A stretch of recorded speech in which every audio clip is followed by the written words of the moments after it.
Okay, so this is going to be a quick tutorial on how to get your old shock out of an E250 or E350 Ford van. First thing you're going to do is you're going to curse Ford. And when you're done with that, then we're going to get started. So basically, you jack the van up as far as you can.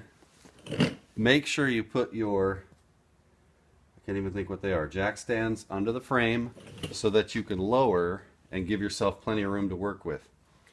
Then what you're going to do is you want to unbolt. No, you don't. What you want to do is you want to take, for me it was a 5/8 wrench, and I put it up in here and just rested it on the top of that. Then what I did was I took my other 5/8 wrench with the shock here and I twisted this so it was loosening. With the wrench down here, you got your wrench up here that's braced against the engine.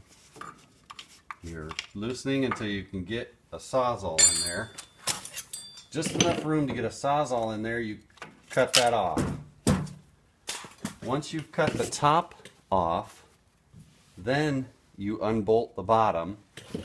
And I used this trusty tool under the van to pry right here against the swing arm, and I popped it off, fell out. Okay, so to get the new one in, what you want to do is bring it up under the truck, let the shaft sit against the ledge, not inside the hole. You want it against the ledge first, and then you're going to go underneath the van and you're going to push this part of the shock up and get that on the stud. So once you get that on the stud, then you can push this in the hole. It just seems to be easier that way, because this frame rail gets in the way of the shock going straight up in the hole on the driver's side. I'm not sure about the passenger side because I haven't put it in yet. But that's how I did it. And the passenger side took me about, once I figured it out, the passenger side took 15 minutes and I didn't have to use a cutting torch. I just used the Sawzall. And the key is, if I was going to go get a different shock, I would get a shock with a little bit more of a nut that your wrench can fit on than this one.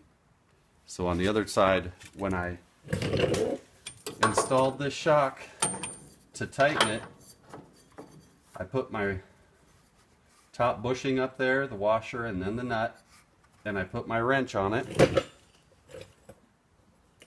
I put my wrench just like that, and then I started turning this top housing, and then I used my wrench to get it tight. So I would say it's important to find a shock with a taller nut, because I'm not going to get this wrench in there. I had to grind a wrench thinner to fit that. Anyways, that's how you get it out. Hopefully that's better than the other videos on YouTube.